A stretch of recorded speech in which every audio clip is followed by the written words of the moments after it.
Recently, I have made a video how I believe that teaching students how to do freestyle in salsa and bachata is much more important than just teaching them choreography. And you had loads of questions. So in this video, I will tell by detail, point to point, how you can actually teach your students how to freestyle.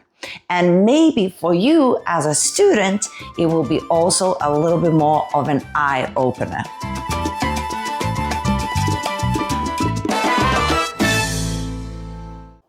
Hello, my beautiful subscribers. Rasa the dancer is here. I miss you guys.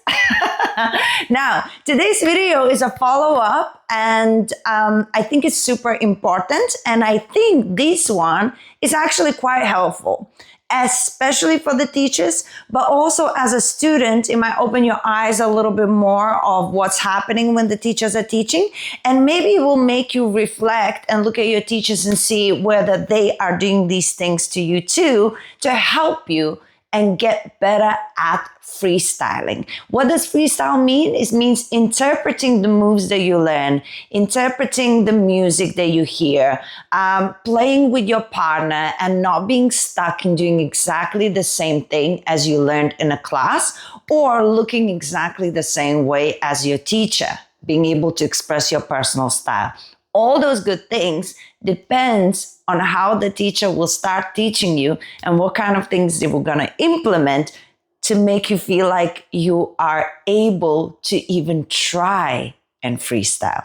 So I'm going to give you important points. So teachers, if you're watching, also have a look. Maybe you'll hear something you haven't been doing yet. So without further ado, let's go. I'd like to open up by stating this. I think there is two ways that you could be teaching your students freestyle. One, the first way is a basic way, not a bad way, really good way, good techniques and stuff and good points, but it is a basic way. And basically it's through exercises that you implement in the classes, it's through different kind of workshops that you experience that you think are helpful, that kind of thing. Now, the second way is a little bit more advanced. I don't know whether that's the right way, but it's definitely a more complex way, more intricate way. And that is based on actual psychology part, which is you are doing something and you're training your students without them realizing that they are training for it. Now, that's why it's a little bit more complex, because the second part, not everybody can do it, even if they try well. Because you need to understand that your people are all different, come from different ways of life, have different traumas that they experience. The approach has to be different. There's many different things, and that means you also have to be like a hawk and observe everything and constantly notice things. Now, I am not the best dancer in the world. I am not even close, not even in the middle. But I am a very good teacher. I am very proud of myself for this, and part of it is an accident.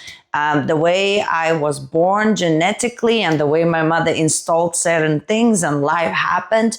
I am very self-aware and I am very aware of surroundings in general. So when I started teaching, I just noticed that I noticed a lot of different things, but also I just care so much about the people that are in my class. So I will break it down, the first one and the second one. And of course, you could say there's a third one, a mix of both. And yeah, but usually the more advanced one, they usually use the first one anyway. So we're not going to just do the psychology part and not actually do some exercises and training. So usually the second one comes with the first one anyway, but the first one does not necessarily come with the second one. So that's the first thing that I think you need to kind of think about a little bit. And now we can break it down. All right, so let's start with the basic level. I wrote a couple of things down because, you know, I'm making these videos very spontaneous. So, you know, I wanted to actually make sure that I don't forget certain things that I think are important. Okay. So when you're in the basic teaching level where you do the exercises, these are specific things that I think are useful to develop students' freestyle skills. So, for example, first important bit, if you're implementing these techniques, your students have to be improvers and above, and that means level 2 and above. And it's important that they level 2 and they're strong. So they have their fundamentals with their footwork, fundamentals with their timing, fundamentals with lead and follow.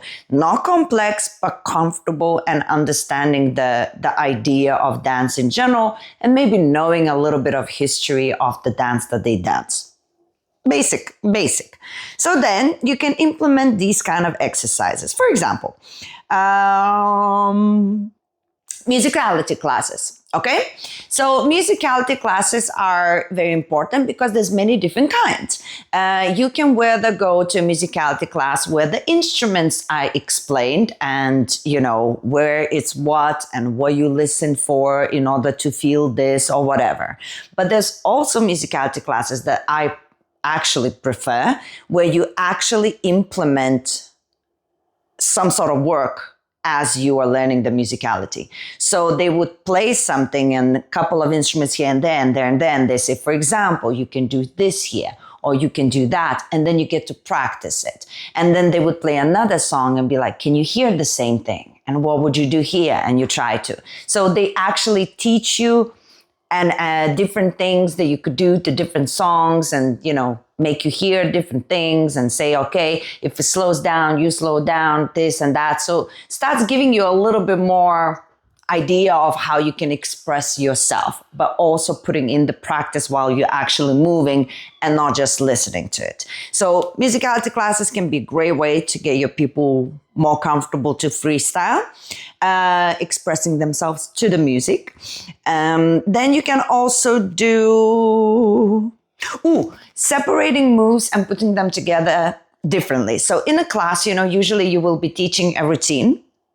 Like it will consist this move you teach, and then you put them together and you practice it as a whole and it becomes a routine. So I really like doing very short routines because I like separate moves and I like people to actually practice and not get stuck in long routines, the routines that is so hard to separate. But either way, a good exercise is when you teach those routines, then leave some time in a class and say, okay, now separate what kind of moves can you see and you can separate from the routines, and can you put them together in a different way? So that could be an interesting exercise. It's the first time you do that, of course, people will freak out and think that they did horribly. But then when it becomes a norm and like once a month you make them do it, or 2 times a month you make them do it, they start getting more comfortable with it. And it's a lot of fun because there's a lot of weird things that's going to happen. They're like, oh, I can't believe I made it. And everybody's having a great time. Now, another exercise that I've learned actually from one of the teacher called Fran. I loved it. I just couldn't think of it myself. So imagine you have all of your students in a circle as couples, and you go to the first couple and you say, okay, only one move. So let's say if it's a bachata, 1, 2, 3, 4, 5, 6, 7, 8, like one bar, one move. That person does that move. Everybody else does that move. And then you go to the second couple, and then you say, show another move. They show another move, then another. And then you start linking and trying to memorize all of the people's moves. And it becomes like more creative rather than just the teacher showing the routine. But them themselves, they have to think of a move and they have to think of what would go well after this place, because everybody shows a different move, and where it finishes, that's where it has to start. So it again opens your mind into how you could create, okay, what can I add to this? A very good exercise. And another one that I'm going to tell you, teaching styling and footwork. So that's a little bit more basic information. But I think in general, if you teach styling and footwork on regular basis, it does make people use their body differently than just follow and lead. And what happens is, in general, the more you learn styling and footwork, the easier you end up playing with the whole thing, because creating different combinations is very difficult. But it is not difficult while you're doing a 10 to do a syncopated step, da, da, da, and you continue doing the same thing. Or as a follower as well, you don't get to choose the moves that's going to happen to you. So while something is happening, to do something extra is just more fun, and we feel like we're participating in the creative process. So teaching styling and footwork is also a very good idea. So those are just 3 little exercises that you can implement immediately, and your students will start getting better at feeling like they can freestyle. And now, these are the type of things that I believe are important if you can dig a little bit deeper and don't think about just the exercise, but think what happens to people when they are not thinking. Yes, making people do by default something, learn something without them realizing that they're learning that particular skill, which is if you can do it the best way. Because it's so hard to just, when you tell somebody to do something, for them to do it. But if they're learning from the beginning a dance, and by default they're already doing it, is so much easier for them and naturally starts happening. It's like programming, like when you're a kid, what you're going to do is how you grow up and you feel more comfortable with those things, right? So an example, what I do in the beginners classes, for example, I try to, the same, teach a couple of moves, count, because when you count and then you count to the music, they start hearing the beat, they know when to start, when to finish, and all of the rest.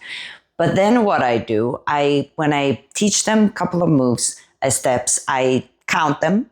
And then as I play the song, I will count them once or twice as we're doing it together with the music. And then I stop counting.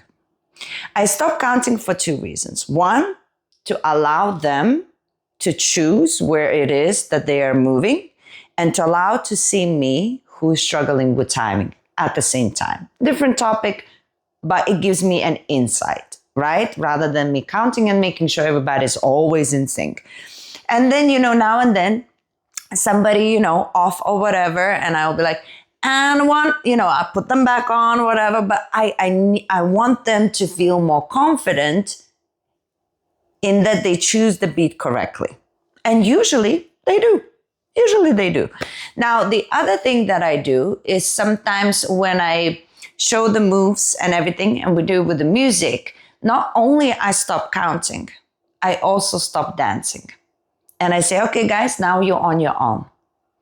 And some of them freak out, and then I come and I help them. Okay, let's do it together again. And then I back off again. So it's not like I'm just, stressing them out. They don't even realize what I'm doing.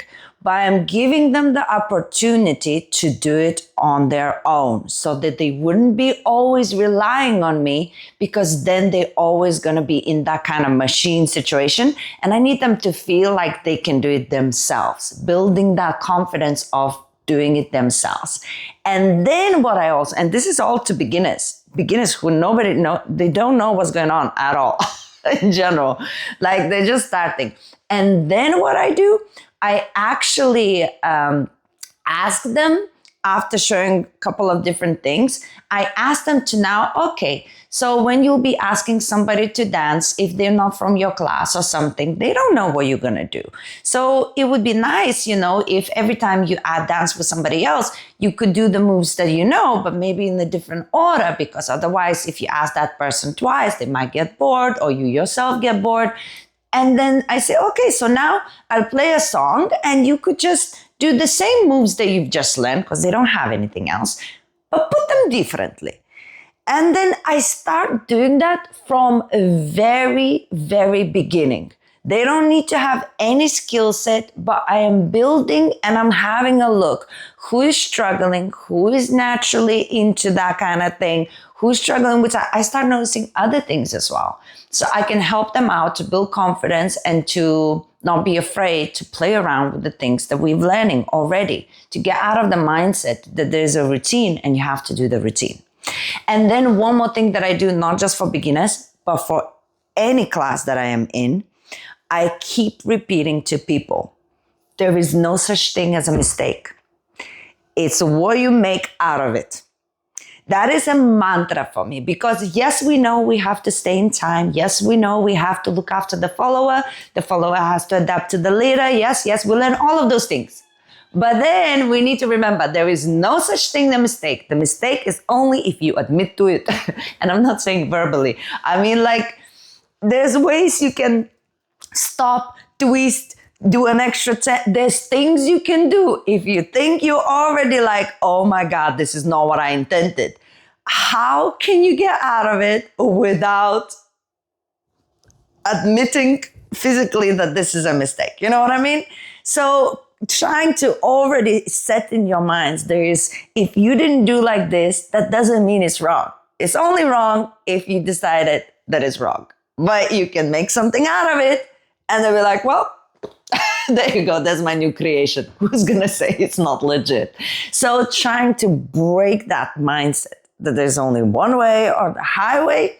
No. Timing, all of the rest techniques, yes, all of it is important. But in the end of the day, there is no mistake if I haven't made one. Now, I know this video is a little bit longer than my usual videos, and if you stay till the end, I appreciate you, and maybe then you stay till the end because you think these things are important. I really try to give you actual detail on what I think would be helpful. And if you think that that was a good video and you have any other questions of what you think I could help you with and give you specific details, leave a comment. I really appreciate you. I'm here for you, and I really hope these videos help you out. Now, to the business. Subscribe. Give me some likes, okay?